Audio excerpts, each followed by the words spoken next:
अस्सलाम वालेकुम, आप देख रहे हैं जमहूर फरीद रईस के साथ। नाज़रीन, मॉनसून बारिशों का आगाज हो गया और मुल्क भर के दीगर शहरों हिस्सों की तरह कराची एक बार फिर मॉनसून बारिश की जद में रहा। लेकिन हर बार की तरह इस बार भी वही एक ही शिकवा, वही एक ही मसला कि पानी का सड़कों पर खड़ा हो जाना, घरों में दाखिल हो जाना, बिजली का चले जाना, तवील तरीन लोड शेडिंग, आवाम की दुहाई और उससे पहले वज़रा की यकीन दहानियां कि तमाम तर इकदाम और तमाम तर कार्रवाइयां करने के लिए चाहे सिंध हुकूमत हो या फिर बल्दियाती हुकूमत, दोनों एक दूसरे के साथ जुड़कर और मरबूत तरीके से काम करेंगे। आखिर ये बयानबाजियों का सिलसिला कब तक जारी रहेगा? क्योंकि बारिशें कोई नई बात नहीं है। मानसून सीजन के हवाले से महकमा मौसमियात पहले से ही कराची में बिलखुसूस अर्बन फ्लडिंग का खतरा जाहिर करता है। उसके बावजूद आज तक यह मसला हल क्यों ना हो सका? आज तक नालों की सफाई, आज तक इस नकासी के मसले को क्यों नहीं सॉल्व किया जा सका? और इसी के साथ साथ जबकि 2018 के इंतखाबात के बाद पाकिस्तान तहरीक इंसाफ की हुकूमत ने भी कराची से एक वाज़े कामयाबी हासिल की, उसके बावजूद भी हमें कोई भी अवामी नुमाइंदा नजर नहीं आता। माजी के अंदर आपने देखा कि इस वक्त जो सदर हैं आरिफ अलवी साहब, उस वक्त पाकिस्तान तहरीक इंसाफ के रुकन थे, मेंबर थे, वो भी कराची में होने वाली बारिशों के ऊपर कश्तियां लेकर निकल आए, लेकिन कोई असर नहीं पड़ा। वजीर बल्दियात नासिर शाह और मेयर कराची वसीम अख्तर के हवाले से 2 जुलाई को एक मुश्तरका प्रेस कॉन्फ्रेंस हुई थी। जरा उसके बारे में आपको पहले सुनवा देते हैं कि वजीर बल्दियात ने क्या कहा और फिर अपने प्रोग्राम को आगे बढ़ाते हैं।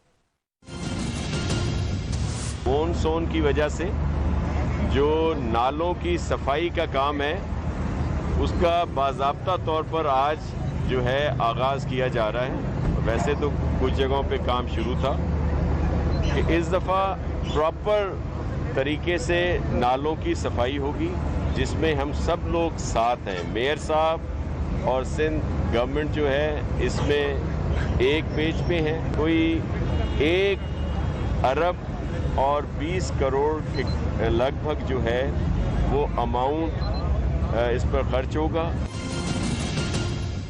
वजीर बल्दियात खुद कह रहे हैं कि जनाब इस बार सिंध हुकूमत और जो बल्दियाती हुकूमत है वो एक पेज के ऊपर हैं और 1 अरब 20 करोड़ रुपए नालों की मरबूत सफाई के लिए वो खर्च होंगे। तो ये 2 जुलाई की बात है और आज 26 जुलाई, तकरीबन 24 दिन, 2 हफ्ते तकरीबन अब समझ लें कि गुजर गए। उसके बावजूद भी अगर आज भी कराची जैसे मेगा सिटी, एक मेट्रोपॉलिटन सिटी, ज्यादा रेवेन्यू जनरेट करने वाला सिटी, यहां पे उसके बावजूद इन तमाम मसाइल का जो शिकार है, एक लम्हा फिक्रिया बात करेंगे। मेरे साथ बात करने के लिए मौजूद हैं सीनियर सहाफ़ी हैं, तज्जियाकार हैं, मजहर अब्बास साहब। बहुत शुक्रिया सर, आप प्रोग्राम में तशरीफ लेकर आए। इसी के साथ साथ मेरे साथ बात करने के लिए मौजूद होंगी पाकिस्तान पीपल्स पार्टी की रहनुमा रुबीना कायम खानी साहबा, आपका बहुत शुक्रिया। और कराची से हमारे साथ मौजूद होंगे न्यूज़ के एंकर पर्सन फवाद अहमद साहब, बहुत शुक्रिया आपका फवाद साहब।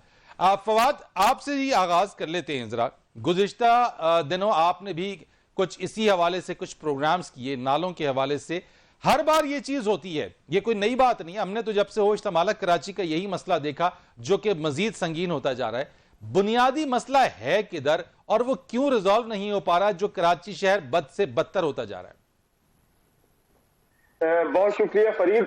देखिए, इसके अंदर मैंने जुलाई के इब्तिदा में जब आधे घंटे की बारिश हुई थी और उसके बाद पूरा शहर डूबने के करीब आ गया था, वो तो बहुत थोड़ा सा आप समझ लें कि ट्रेलर था उस पूरी फिल्म का जो आगे आनी थी, जो अब आ रही है। गुज़िश्ता हफ्ते बारिश हुई, उसके बाद अब बारिश हुई, आगे भी इस सिलसिले को चलना है, देखें अब क्या बनता है।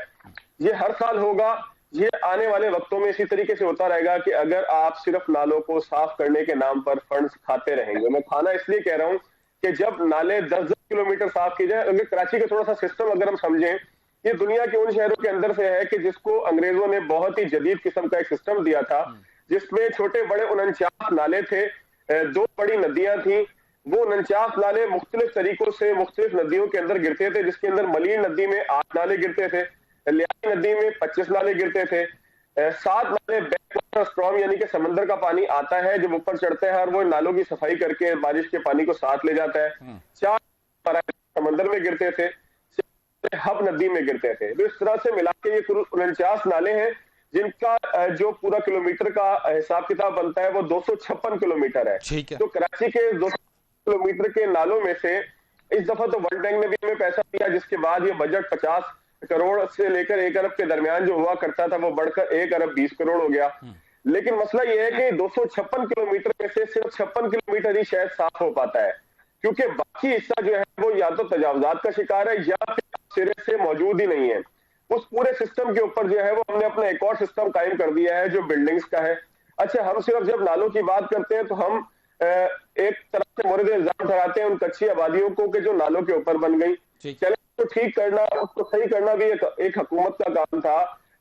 हुकूमत की पूरी एक रिट कायम होनी चाहिए थी कि वो सारा सिस्टम ना होता। लेकिन उसको क्या कहेंगे कि जब हम क्लिफ्टन और बाथ आइलैंड के ऊपर देखेंगे कि वहां पर ग्लास टावर बन जाए, जब हम वहां पर देखें कि लोगों ने अपने घर को बढ़ाकर नाले के ऊपर टेनिस कोर्ट कायम कर लिया हो, जब हम देखेंगे किसी ने आगे बढ़ाकर नाले के ऊपर अपना बागीचा कायम कर लिया हो, तो उस सारी सूरत हाल में हम सिर्फ तो ये जो जिन चीजों की आप बात करें फवाद, के जो चीजें कायम हो गई हैं, तजावुजात आ गई, ये रोकना ये एक दिन में तो नहीं हुआ होगा यकीनी तौर पे, और कोई एक हुकूमत भी इसकी जिम्मेदार नहीं होगी।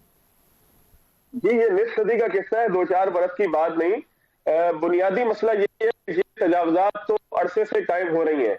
इससे बड़ी बात यह है कि जब हम सफाई के पिछले साल तो अली जैदी साहब भी आ गए थे केपीटी की मशीनरी लेके, वो भी क्या हुआ आपके सामने है।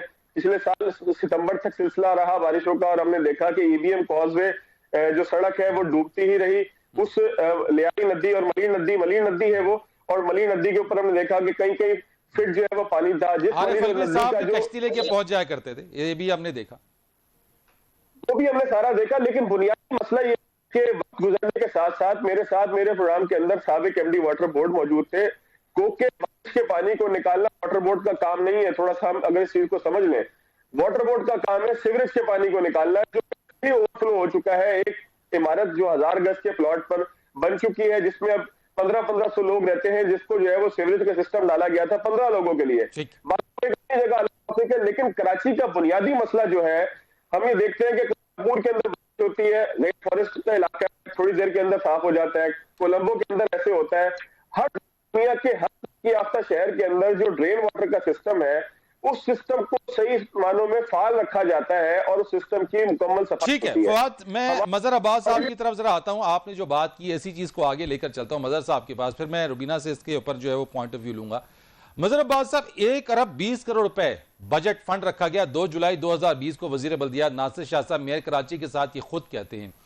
उसके बावजूद भी मसला जूं का तूं, और जो फवाद ने बात बताई है कि कोई 50 किलोमीटर के पर मुहिती नाले ही साफ हो पाते हैं, आखिर ये मसला कब तक रहेगा? विलिंगनेस का मसला है। पीटीआई के भी जो लोग यहां से कामयाब हुए, उनकी कामयाबी का भी कोई असर हमें नजर नहीं आता कराची के ऊपर। शुक्रिया फरीद। देखिए, माफ कीजिएगा, मैं तो बहुत सालों से ये बात कह रहा हूँ कि कराची अब किसी के कंट्रोल में नहीं है। कराची अब बिल्कुल अनमैनेजेबल हो गया है। अब आप 1 अरब 20 करोड़ उन्होंने रखे हैं, ज़रा इनके साथ आप दौरा करें और इनसे पूछें ये 1 अरब 20 करोड़ कहाँ खर्च हुए हैं। बहुत बड़ी रकम होती है 1 अरब 20 करोड़। अगर 1 अरब 20 करोड़ नालों की सफाई पे खर्च हुए हैं तो इस वक्त कराची के नालों में बिल्कुल क्लीन होने चाहिए। ज़रा जाएं आप, लें नासिर शाह को, वसीम अख्तर साहब से ज़रा दौरा तो करवाएं कराची का, के साथ घूमें और इनसे पूछें कि 1 अरब 20 करोड़ कहाँ कहाँ खर्च हुए हैं, कौन कौन से नालों की सफाई हुई है, आपको अंदाजा हो जाएगा खुद ही। देखिए, जिस शहर की आबादी का ही आपको आज तक नहीं पता कि इस शहर की आबादी कितनी है, तो आप उस शहर को प्लान कर ही नहीं सकते। इसमें जो भी प्लानिंग होती है वो सिर्फ खाने पीने की प्लानिंग होती है, किस तरह के प्रोजेक्ट में कितना खाया जाए।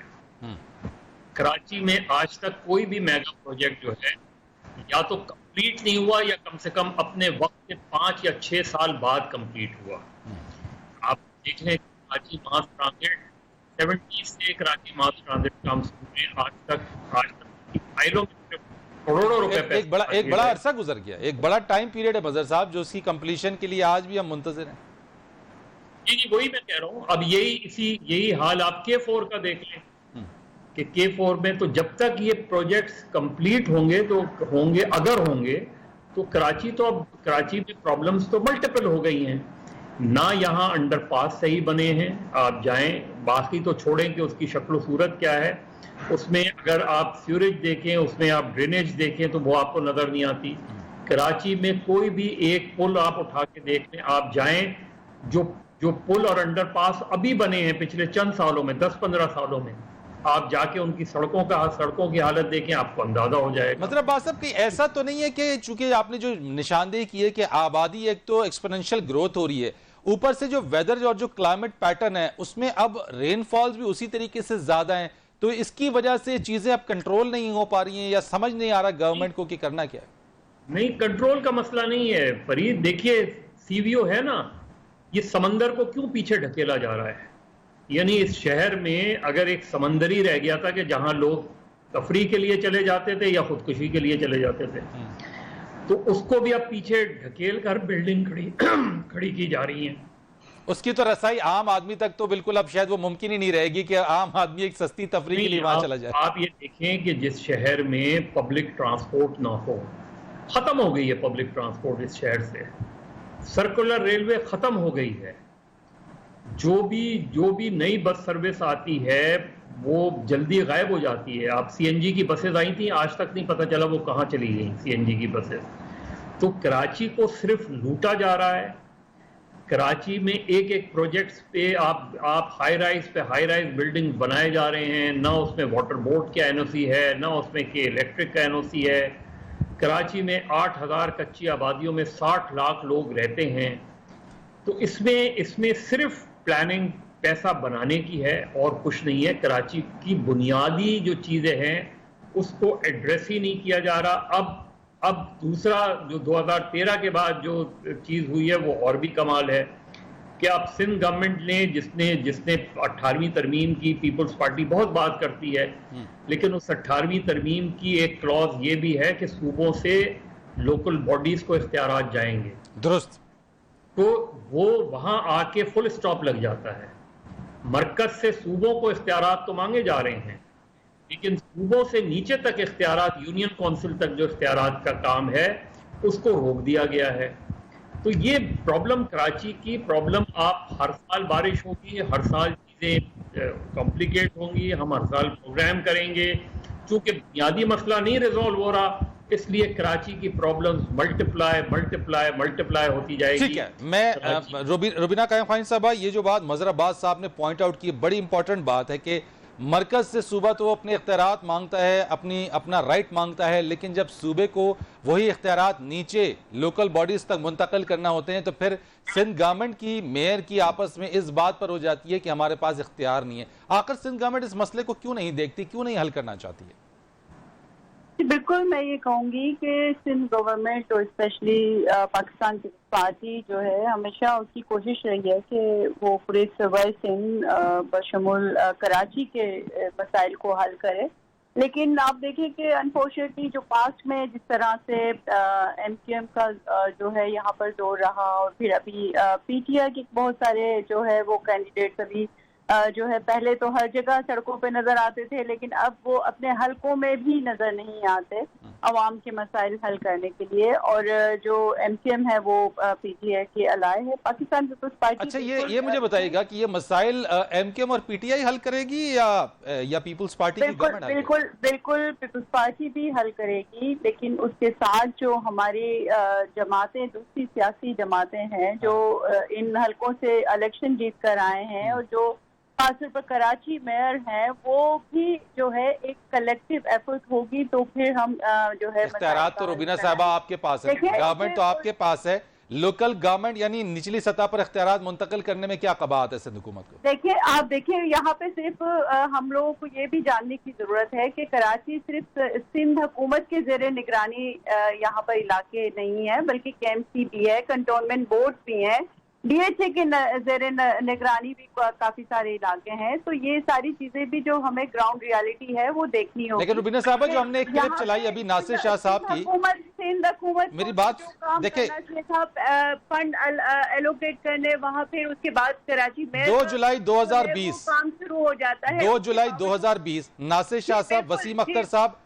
साथ बैठ के वो कह रहे हैं कि इस बार वो एक पेज पर हैं, जब एक जी, पेज पर बिल्कुल। थे तो ये इस बार ये हाल तो नहीं होना चाहिए था। जी बिल्कुल, मैं ये कहूंगी कि जो वजारत बल्दिया है उसका, उनके जो जितने कारकुनान हैं, जितने भी एम्प्लॉयज हैं, वहाँ पर 38 नालों की जो है वो सफाई की गई है, केएमसी के नालों की, डीएमसी के नालों की, और डीएमसी के नालों के लिए अलग से फंड रखा गया है। तो वो सारी चीजें सिंध हुकूमत तो अपना काम करिए, लेकिन बाकी भी दूसरे जो कलेक्टिव एफर्ट होनी चाहिए वो रिक्वायर है हमें। वो हमारे साथ कोई भी, क्योंकि पहले बढ़ चढ़ के जो है हर कोई नजर आता था, मुजाहरे भी कर लेते थे, लेकिन अब वो कहाँ गए? लेकिन रुबीना साहबा 1 अरब अलग 20 से करोड़ रुपए का इमरान- फंड मख्तस किया गया था इसके ऊपर, हमें कहीं नजर नहीं आया। जी, आज जी, की बारिश ने तो नहीं, पोल जी, खोल दिया पूरा। मेरी जो मालूमात के मुताबिक 38 नालों की सफाई हुई है, लेकिन बाकी अगर जिस तरह से जाहिर सी बात है कि काम चल रहा है। अभी 2 जुलाई को ये फंड आई थिंक अभी जो है रिसेंट वो एलोकेट हुए हैं, वो एक प्रोसेस में है चीजें, तो वो हो रही है। और बाकी अगर आप देखें पूरे मुल्क का हाल, अगर आप पेशावर के में भी अगर बारिशें होती हैं तो यही हालात हैं। मैं तो फिल वक्त रुबीना साहबा, चूंकि सिंध गवर्नमेंट की बात है, कराची की बात कर रहे हैं, ओवरऑल है। लेकिन हमने अपनी जिम्मेदारी हमेशा हमने ऑन किया है अपने शहरों को, अपने सूबों को, और हमारी कोशिश है कि हम वहाँ पर जो है वो बेहतरी लेकर आए और आगे भी हमारी। अच्छा, ये जो इख्तियारात की निचली सतह तक मुंतकली है, इसमें कबाहत क्या, इसका तो जवाब दीजिए मुझे जरा, इसमें क्या प्रॉब्लम है? देखिए, हम तो खुले दिल से, आप देखें कि हमेशा वो कोई भी फेडरल लेवल का कोई इशू हो या सूबों के लेवल का हो या शहरों के जो है लेवल का इशू हो, हम उनके ऊपर एक कलेक्टिव एफर्ट करते हैं। हम कोशिश करते हैं कि हम तमाम उन लोगों को जो खासतौर पर वो किसी भी जमात से उनका ताल्लुक हो, कोई भी इदारे से वो ताल्लुक रखते हो, हम उनको एक ऑन पेज रखें। लेकिन वहाँ पर लैकिंग होती है, वहाँ पर जो है वो इंटरेस्ट नहीं लिया जाता, और क्योंकि खासतौर पर सिंध में पीपल्स पार्टी की हुकूमत है तो और मजीद जो है हमें आप ये कहना चाह रही हैं कि इख्तियारात की मुंतकली में अगर लोकल बॉडी या मेयर एमक्यूएम का है तो एमक्यूएम ये इख्तियार लेना नहीं चाहती है? जी बिल्कुल, आप देखें उनकी वो जो इंटरेस्ट नहीं है उनका वो, यानी मेयर साहब जो है वो आप इख्तियार देना चाहते हैं, मेयर साहब वो इख्तियार लेना नहीं चाहते? बिल्कुल, हमने तो उनको फंड भी दे दिए, हम तो उनको बैठ के हमारे साथ प्रेस कॉन्फ्रेंस भी करवा ली, सब कुछ हो गया, लेकिन उसके बाद तो जिम्मेदारी मेयर साहब की है ना, तो वो फिर क्यों नहीं? ये कैसे मुमकिन है कि मेयर साहब जो है वो खुद इख्तियारात का जो वो रोना रोते हैं और आपके दिए जाने के इख्तियार पर वो उससे इनकार कर दे, ये कैसे मुमकिन हो सकता है? वैसे देखिए, ये तो आपको हम तो सबको पता है कि जिस तरह से माजी में होता रहा है कि शोर भी मचाते रहे और काम भी कुछ नहीं किया है उन्होंने, तो ये नहीं, मैं तो आपकी बात पे एक बात पे बड़ा हैरान हो रहा हूं कि मेयर साहब को आप इख्तियार देना चाहते हैं, लेकिन मेयर साहब इख्तियार लेना नहीं चाहते, और दूसरी तरफ जो है वो कहते हैं इख्तियार दिया नहीं जा रहा। साथ बिठा के प्रेस कॉन्फ्रेंस की है, हमने तो बात की है कि हमने फंड दिए हैं, आप सबके सामने जो है वो नाज़िर शाह ने वो एडमिट किया है, तो उस वक्त मेयर साहब बोलते कि हमें फंड नहीं मिल रहे या हमें इख्तियारात नहीं मिल रहे। हमने तो मतलब एक चीजें जो एक रूल्स के मुताबिक चलनी चाहिए वो चला रहे हैं हम, लेकिन अगर कोई खुद आके भर के काम ना करे और खुद जो है वो ओन ना करें, सिर्फ और सिर्फ वोट लेने के लिए या भत्ता लेने के लिए वो जब जरूरत हो तो फिर निकल पड़े, और जब इश्यूज की बात आए तो वो छुप जाए, तो वो फिर हम और आप सभी देखते हैं कि क्या हालात हैं कराची में। एक कमर्शियल ब्रेक लेते हैं जी, ब्रेक के बाद आते हैं आपकी इसी बात के ऊपर। मजहर अब्बास साहब, आपसे मैं जरा बात करूंगा कि मेयर साहब इख्तियार लेना नहीं चाहते हैं, क्या वाकई बात इसी तरह की है? कमर्शियल ब्रेक के बाद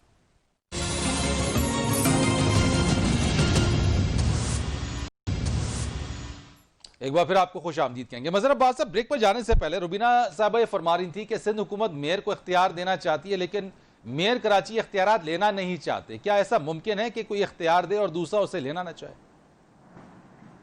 देखिए, पहली चीज तो ये कि 2013 का जो लोकल बॉडीज ऑर्डिनेंस है या बिल है उसको देख लें, उसका अंदाजा हो जाएगा कि मेयर की पावर्स कितनी हैं। केएमसी या दूसरी, इवन सिर्फ कराची का ही मसला नहीं है, पूरे सिंध का मसला है।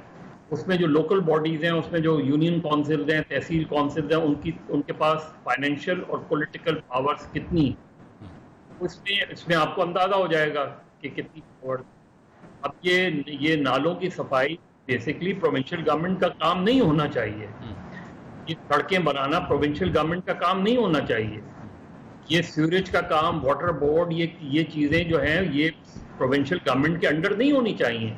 ये प्योरली टोटली लोकल बॉडीज के अंडर होनी चाहिए। लेकिन इसको ले लिया गया है इसलिए कि फंड्स बहुत होते हैं इसके अंदर। अब रुबीना साहिबा ने खुद ये कहा कि 38 नालों की सफाई हुई है।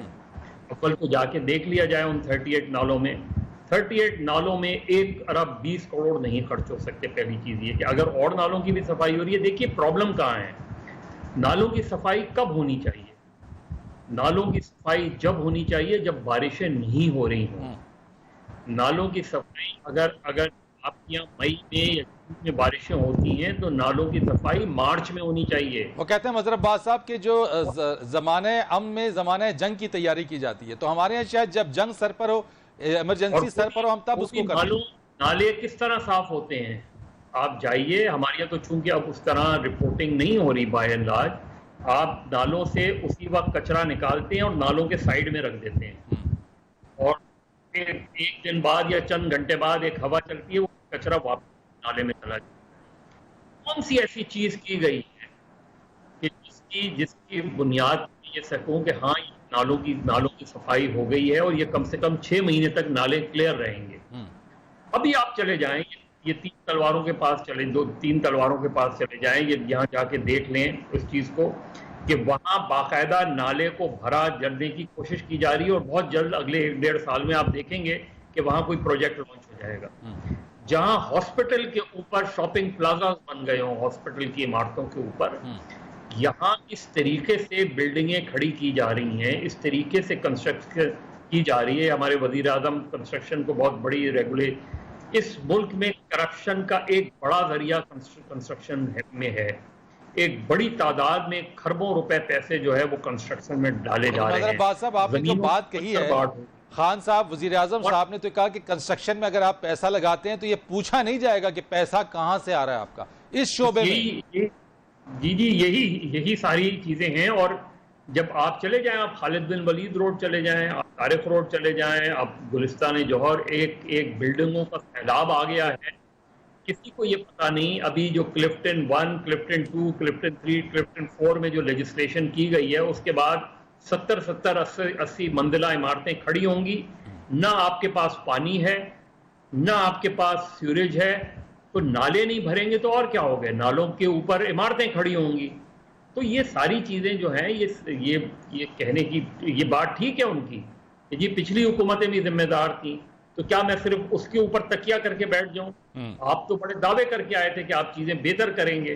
तो ये जो प्रॉब्लम्स मल्टीप्लाई होती जा रही है, मेरी फिक्र ये है कि मुझे कल की गवर्नमेंट ने भी और आज की गवर्नमेंट ने भी कोई बुनियादी कराची में तब्दीली लाने की बात नहीं की। मजहर अब्बास साहब, फिरदौस शमीम नकवी साहब हमारे साथ मौजूद हैं, अपोजिशन लीडर हैं असेंबली के अंदर। एक मिनट, कराची को जब तक आप एक मेट्रोपॉलिटन कॉरपोरेशन का दर्जा नहीं देंगे, मेयर कराची मेट्रोपॉलिटन पुलिस और कराची के मेयर के अंडर कंप्लीट कराची नहीं आएगा, जब तक एक अम्ब्रेला के तहत सारी सिविक एजेंसीज नहीं होंगी, आप यही रोना रोते रहेंगे।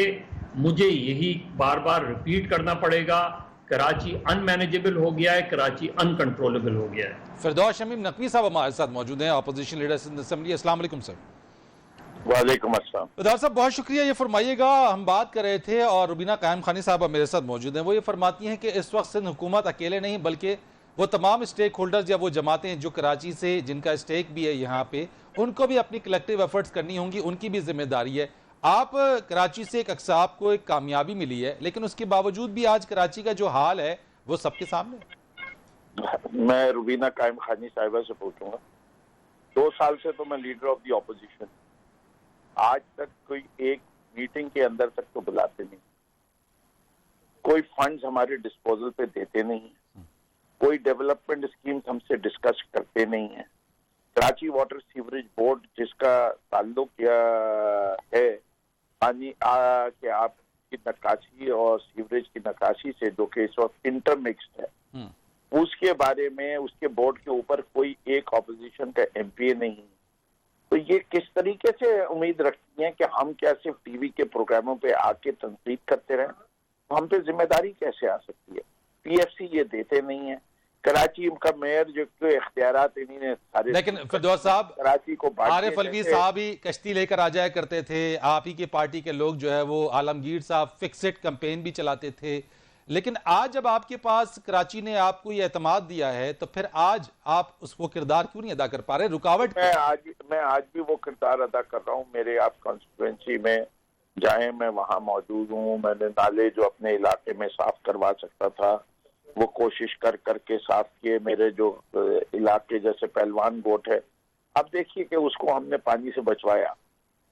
वहां की तस्वीरें आपको नहीं नजर आ रही हैं। हमारे जो वसाइल हैं और जो हमारी मेहनत हो सकती थी कि हम इदारों को कांटेक्ट करके अपने असर रसूख को प्रेशर डाल के जो चीज करवा सकते थे वो कोशिश की। जो मैं बुनियादी बात कर रहा हूँ, पहले आप प्लीज उसको समझिए। इस शहर के अंदर एक स्टॉर्म वाटर सिस्टम ही मौजूद नहीं, ना इन्होंने कोई मास्टर प्लान बनाया है इस शहर के मसाइल को दूर करने के लिए, ना इनके पास कोई विजन है इस शहर के मसाइल को दूर करने के लिए। माना आज की तारीख में दूर नहीं हो सकता, ये बता दें 3 साल बाद खत्म कर हो जाएगा ये मसला, 10 साल बाद ये मसला खत्म होगा। तब खत्म होगा ये कि कराची के अंदर पानी सड़कों पे नहीं जमा। इख्तियारात निचली सतह तक मुंतकिल हो तो यकीनन बहुत सारे मसाइल हल हो जाते हैं, लेकिन रुबीना साहबा कहती हैं कि हम मेयर कराची को इख्तियारात देना चाहते हैं लेकिन वो लेना नहीं चाहते। देखिए, सबसे पहली बात यह है कि आपने क्यों लिया कराची वाटर सीवरेज बोर्ड? नहीं ले, आप दे देते मेयर को। आपने बिल्डिंग कंट्रोल अथॉरिटी को सिंध बिल्डिंग कंट्रोल क्यों बनाया? आपने सफाई के निजाम के लिए सिंध सॉलिड वेस्ट मैनेजमेंट क्यों बनाई? पहले तो थी। अच्छा, कराची शहर के अखराजात कितने होने चाहिए? जरा रुमीना कायम खानी बता दे कि 5 अरब होने चाहिए, 50 अरब होने चाहिए या 500 अरब होने चाहिए 2 करोड़ के शहर के?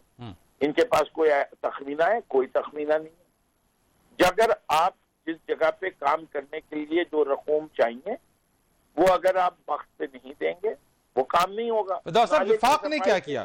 विफाक का किरदार क्या रहा? लेकिन कब निकाला? बारिशें शुरू होने के बाद। इसको क्या कहेंगे आप? विफाक का क्या किरदार रहा इसमें? जी देखिए, वफाक का किरदार सूबाई मामलात में कुछ नहीं हो सकता। ये प्योरली 18वीं तरमीम के बाद प्रोविंशियल सब्जेक्ट है। वफाक सिर्फ प्रेशर डाल सकती है, जिसके लिए मैं खास तौर पे अपने वजीर आजम को बार बार खत लिख चुका हूँ कि आप आर्टिकल 149(4) इस्तेमाल करवाइए। इससे कि हमने कराची के लोगों से वादा किया था, सिंध गवर्नमेंट को डायरेक्शन दीजिए और अगर वो उस पर अमल ना करे तो फाइनेंशियल इमरजेंसी लागू करके कराची के लिए अंदर और बाकी सूबे के इलाकों के लिए भी पीएससी का अवार्ड कंपलसरी करें। तो ये तजवीज क्या आप समझते हैं यही आखिरी हल है? और ये क्या अमल आखिरी हल जो है वो शहरियों के पास, आखिरी हल जो शहरियों के पास है वो मैं कराची के शहरियों को, सिंध के शहरियों से सबसे एक अपील करता हूं कि ऐसे जालिम हुक्मरानों से छुटकारा हासिल कीजिए और कराची के मसाइल उसी वक्त हल होंगे जब मरकज, सूबे और बल्दियात में एक ही जमात हो, वरना ये टोपी ड्रामा चलता रहेगा। रुबीना साहबा, जो बात फिरदौस साहब कह रहे हैं कि जो इदारे हैं वो आपके पास जो नहीं होने चाहिए थे, मजहर अब्बास साहब ने भी इसी तरह इशारा किया, आप इन इदारों को अपने पास क्यों रख रही है सिंध हुकूमत? क्यों नहीं दे देती बल्दियात में? क्यों नहीं दे देती मेयर के अंडर? क्यों नहीं उसके कंट्रोल में दे देती है? जी, मैंने जैसे कहा कि पहले भी थे ना इनके अंडर में, जो पहले जो बल्दिया की जो वजारत थी वो एमकेएम के पास थी, हेल्थ की मिनिस्ट्री एमकेएम के पास थी, लेकिन आपने देखा कि क्या हाल हुआ कराची शहर का। ये कोई एक दिन की बात नहीं है, मुख्तलिफ तो अब भी नहीं है, हालात खराब हो गए। तो हमने तो कोशिश की है कि चीज़ों को बेहतर करें। अभी जो है शमीम नकवी साहब बहुत टीवी पे आके तो ये लोग बड़ी बड़ी जो है बातें कर लेते हैं, लेकिन जो फेडरल की जो जिम्मेदारी है वो उस तरह से सूबों के साथ और स्पेशली सिंध के साथ जो है वो नहीं जो है उनका रवैया। वो तो कह रहे हैं 18th अमेंडमेंट के बाद अब विफाक का सूबे में कोई अमल दखल नहीं है। जी, एक हमारे पास एक लिमिटेड रिसोर्सेज है, हमें फंड्स में आपने देखा होगा कि खुद जो है वो शमीम नकवी साहब भी जो है वो सुनते रहे होंगे वजीर आला की स्पीच कि जो फेडरल की तरफ से जो तासुब वाला जो एक रवैया सिंध के साथ है कि ना उनको डेवलपमेंट फंड्स मिलते हैं, जो एक एलोकेशन होती है बजट में, ना ही हेल्थ के हवाले से, ना ही किसी और चीजों में। आप देखें, हम तो अपने एक लिमिटेड। अच्छा, ये काम क्यों नहीं कर लिया जाता वैसे रुबीना साहबा? ये जो बल्दियात वाला मामला है, आप Karachi water and sewerage board हो गया, इसके अलावा जो दीगर इदारे हैं, आप उन सबको दे देना, यानी इख्तियारात को निचली सतह पर मुंतकिल कर दें। यानी आधा तीतर और आधा बटेर जब तक रहेगा तब तक तो ये इसी तरह की डिबेट होती रहेगी और आवाम मुतासिर होते रहेंगे। क्या किया उन्होंने? अब उसके बाद तो मतलब कोई भी वो बेहतरी तो नहीं आई। अब जब से अच्छा, अब बेहतरी आई है, बेहतर होनी शुरू, अब बेहतरी आई है, सफाई होनी शुरू हुई है, मॉनिटरिंग होनी शुरू हुई है। साहबा, सफाई के बाद हालत अगर ये है तो सफाई से पहले की हालत क्या होगी? बहुत ज्यादा बेहतर हालात हुए हैं जब से जो है वो सिंध हुकूमत ने जो है इसको मतलब उसमें ऑल एंड ऑल देखना शुरू किया है। जब पहले एमकेएम के पास थी तो वो हालात नहीं थे जो आज हैं। बहुत बेहतर हुए हैं जो है वो वजीर बल्दियात की निगरानी में। आप देखें, हर जगह जो है वो सीएम सिंध पहुंचे होते हैं, हर जगह जो है वो वजीर पहुंचे होते हैं, जबकि आपको नजर ही नहीं आ रहे होते, सिवाय एक ववीला मचाने के, और उनका कोई काम नहीं है। उनकी कोई एक परफॉर्मेंस भी आप बता दें कि जो उन्होंने की। हमने बेहतर किए हैं हालात को, और बहुत बेहतरी आई है। फवाद, मैं आपसे जरा पूछूंगा, ये जो बात इस वक्त हो रही है कि एक तरफ रुबीना साहबा कहती हैं इससे पहले था एमकेएम के पास लेकिन कोई बेहतरी नहीं थी, लेकिन अब इन्होंने चूंकि पहले बेहतरी नहीं थी इसलिए सारा इंतजाम अपने पास रख लिया है। क्या यही दुरुस्त तस्वीर है? मैं ये देखिए, बुनियादी तौर पे फरीद, जो बुनियादी मसला है ना, वो वही जो मजहर साहब ने बताया कि कराची को ना एक बहुत बड़े मेगा प्रोजेक्ट की जरूरत है कि जो निकासी का, खास तौर पे बारिश के पानी की निकासी का हो। वरना ये एक पॉइंट स्कोरिंग है। सूबाई हुकूमत चाहती है कि ज्यादा से ज्यादा इख्तियारात उनके पास रहे ताकि वो बता सकें कि जो कुछ कर रहे हैं वो वही कर रहे हैं। इसी तरीके से केएमसी चाहती है कि मेयर कराची चाहते हैं कि ज्यादा से ज्यादा पैसा उनके पास हो ताकि वो अपनी मर्जी से फंड्स का इस्तेमाल करें। लेकिन जो भी फंड्स का इस्तेमाल करता है यहाँ पर, चले इस चीज को छोड़ देना कि किसने क्या काम करना है, सियासी गुफ्तगू अगर एक लम्हे को छोड़ दें, किताब के ऊपर बैठकर, कॉपी के ऊपर बैठकर बात करेंगे करना क्या है, तो करने का काम इन नालों की सफाई नहीं है। अगर ये नाले 1 अरब 20 करोड़ रुपए में वर्ल्ड बैंक की इमदाद के बाद भी इसी तरीके से साफ किए जाते रहेंगे तो यह अगले 100 साल रुबीना साहबा कहती है 38 नाले साफ हो गए, 38 नालों की सफाई हो गई है। मजहर साहब ने भी तो कहा कि यही वाली बात, देखिए, मैंने आपको बताया कि ये नाले 256 किलोमीटर के ऊपर मुहित हैं। 256 किलोमीटर इनका पूरा एक अर्ज है, लेकिन उस 256 किलोमीटर में से अगर सिर्फ 56 किलोमीटर साफ हो, ये पाकिस्तान की तारीख में अयूब खान के दौर के बाद कभी ये नाले साफ हुए ही नहीं है। इन नालों के ऊपर पूरी पूरी बिल्डिंग्स बनी हुई हो, इन नालों के ऊपर पूरी पूरी बस्तियां बनी हुई हो, जो इनका काम बारिश के पानी को ले जाना था, वहां पर जब निकासी का पानी यानी कि घरेलू सीवरेज का पानी और फैक्ट्रियों की सीवरेज का पानी आ रहा हो, तो आप क्या समझते हैं कि वो जिस काम के लिए बनाए गए थे वो वक्त पड़ने पे वही काम करेंगे? बिल्कुल भी ऐसा नहीं होगा। इन नालों का बार साफ करें। मदर साहब ने कहा कि कचरा निकाल के 2 जुलाई को जो कैंपेन शुरू की गई, वो आप समझते हैं कि 24 और 25 जुलाई को मुकम्मल हो गई होगी, सारे नाले साफ हो होंगे?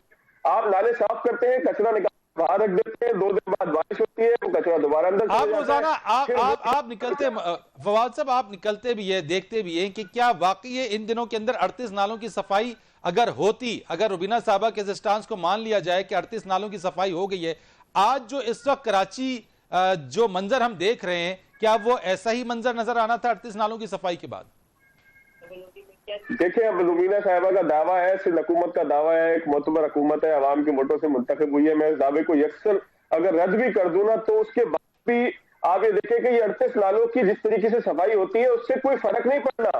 अगर ये नाले साफ भी हो जाए ना, जिन नालों के ऊपर 6 फीट तक जो है वो कचरा दबा, जिन नालों की डेप्थ जो 8 जो है वो मीटर हो और जो 2 मीटर तक रह जाए, उन नालों की सफाई का मतलब क्या होगा? मतलब उसको कचरा निकाल बाहर रख देंगे, हो सकता है साले साफ हो, लेकिन ये 20 करोड़ भी होते तो यही होता जो आज कराची के अंदर होता है, क्योंकि वो सिस्टम ही काम नहीं कर रहा कि जिसने पानी को निकालना है उसकी सफाई का मकसद है। एक गाड़ी चलने के काबिल ही ना हो, आप उसको रोज साफ करके, ठीक है।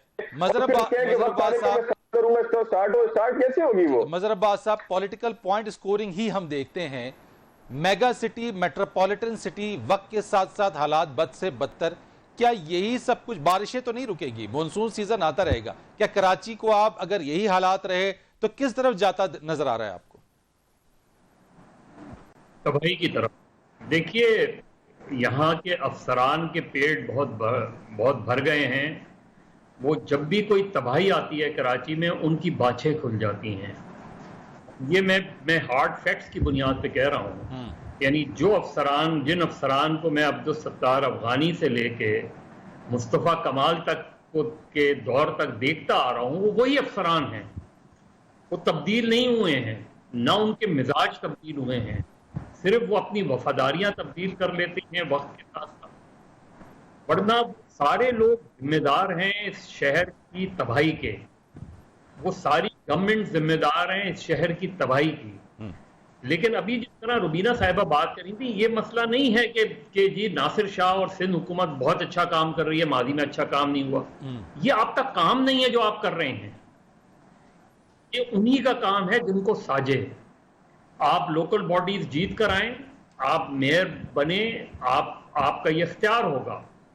बुनियादी बात यह कि इस शहर में कैंटोनमेंट, इस शहर में DHA, इस शहर में मुख्तलिफ डेवलपमेंट अथॉरिटीज, ये सब जब तक एक अम्ब्रेला के तहत नहीं आएंगी, कराची इशूज, और उसके बाद भी कई साल लगेंगे। अब तो तबाही इतनी हो गई है, जहां इतने हजारों आप कच्ची आबादियां बना दी हैं, जहां DHA को कोई पूछने वाला नहीं है, जहां कैंटोनमेंट को कोई पूछने वाला नहीं है, जहां कराची से लेके हैदराबाद तक सुपर हाईवे आप चले जाएं, आप एक करोड़ों की, लाखों की तादाद में आपने फ्लैट्स बना दिए हैं, मकानात बना दिए हैं, लेकिन बुनियादी चीजें अपनी जगह मौजूद हैं। हैदराबाद साहब एक अम्ब्रेला के नीचे कैसे आए? यानी ये कैसे, क्या मुमकिन है ऐसा? यानी विलिंगनेस तो हमें कहीं नजर नहीं आती। क्यों नहीं मुमकिन है? वजीर आजम शहर आके बैठे, वजीर आजम मेयर को बुलाएं, वजीर आजम वजीर आला को बुलाएं, वजीर आजम DHA के DG को बुलाएं, वजीर आजम जो है वो कैंटोनमेंट बोर्ड के DG को बढ़ाएं, गवर्नर बैठे, बुला लें। अगर आर्मी चीफ को बुलाना है, आर्मी चीफ, पहले एपेक्स कमेटी बनी थी ना, अगर एपेक्स कमेटी कराची ऑपरेशन के तहत बन सकती है तो कराची की तरक्की के लिए क्यों नहीं बन सकती? बुलाएं, एक बॉडी बनाएं, मेयर उसका हेड हो, उसके अंदर आप सारा चीजें होनी चाहिए। जब तक देखिए यहाँ एक सड़क टूटती है, बहस महीनों ये चल रही होती है कि ये सड़क KMC के अंडर आती है कि DHA के अंडर आती है, कैंटोनमेंट के अंदर आती है कि किसी और डेवलपमेंट अथॉरिटी के अंडर आती है। अब मुझे बताएं, कोई जस्टिफिकेशन बता दें रुबीना साहिबा, Karachi development authority, Karachi building control authority का नाम सिंध बिल्डिंग कंट्रोल अथॉरिटी, अगर पूरे सूबे की बिल्डिंग कंट्रोल अथॉरिटी का नाम सिंध बिल्डिंग हो जाता तो मुझे कोई इतराज नहीं था। क्या Hyderabad development authority Sindh building बनी है? सिंध हैदराबाद बिल्डिंग अथॉरिटी, क्या Larkana building authority Sindh building? आखिर क्या वजह है इसकी?